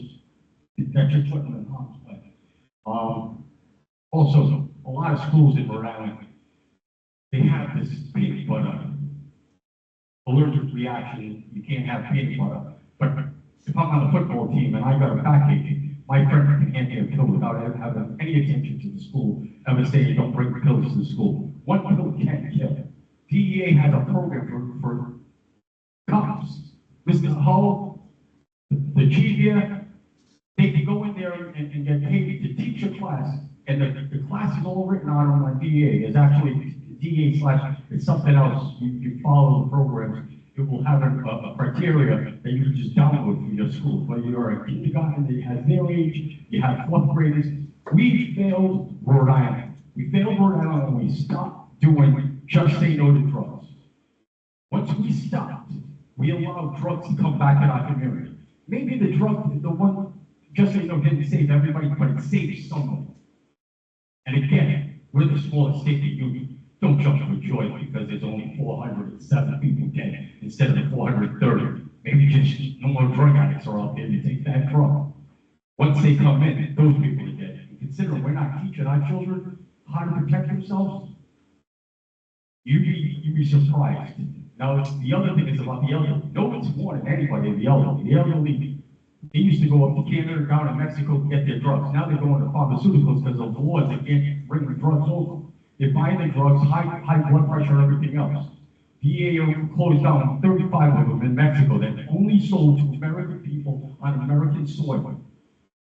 And I think it was about 20 of them had fentanyl, not painkillers, in any medicine that they sold. And therefore, if it looks like you just died of old age, you ain't doing no autopsy. Rhode Island doesn't have the funds to do that. And therefore, there's an unknown number down there. Hate to tell everybody. The other thing is the state of Rhode Island actually has how to use drug safety. Now, Attorney General, I don't know about you, but I think that could be malpractice in this world. When you sit there and you tell people, half of them that have mental illness, that might not even have an education, here's public officials, they're doctors, because their doctors are on this board, whether they're advisory or appointed, I don't care. And they tell them there's a safe way to do drugs. As long as I do that, then we get to bury my friend Vito's son. That's a shame. We need to step up for our children. I know I have 2 children out there, and I know I don't like going to people's houses. I got a bachelor's, master, and a doctorate in ministry. I got an MBA, and I got a business degree. I got a lot of toilet paper on my wall. But the one thing I learned in all those degrees, we can't save our children or protect our elderly, we don't have a community. Thank you.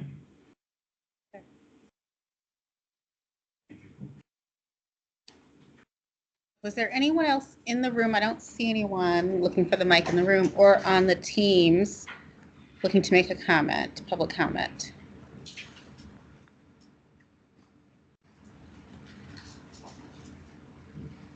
Okay, not seeing anyone.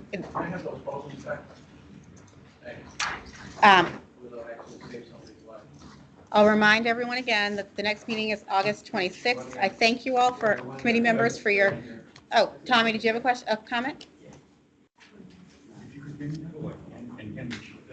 One moment, we're passing the mic.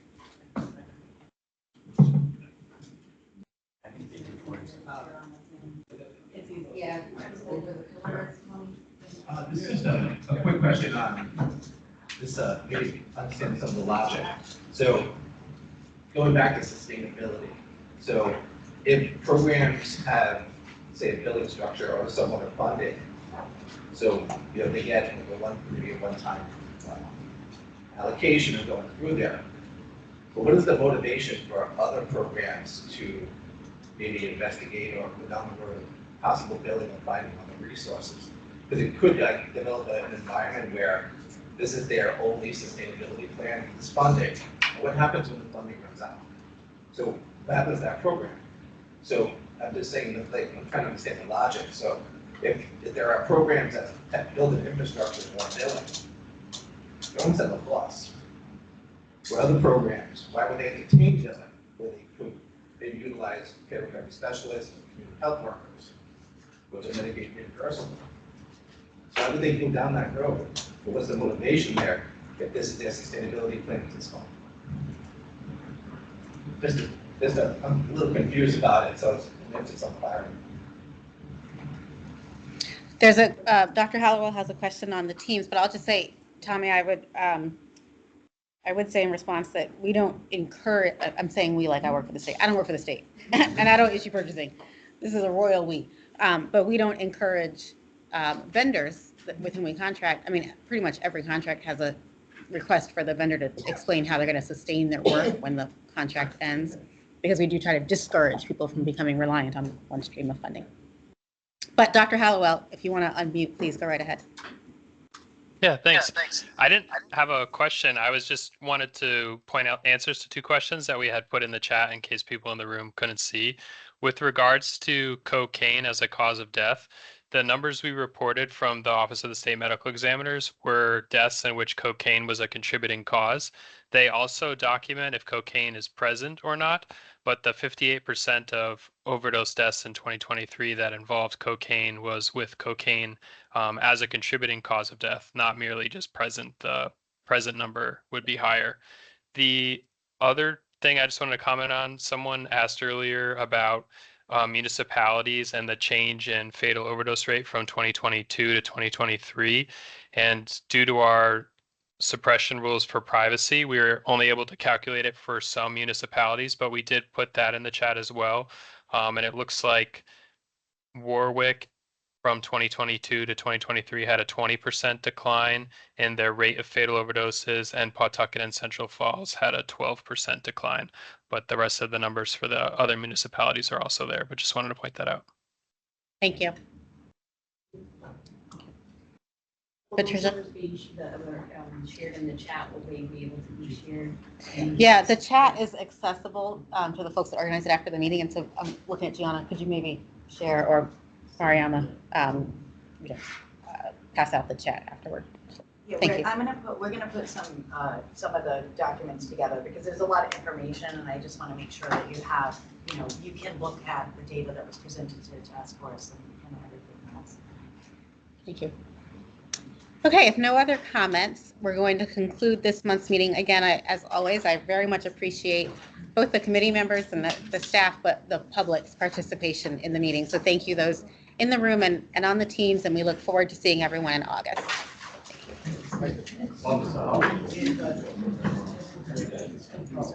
Always a pleasure. Yeah.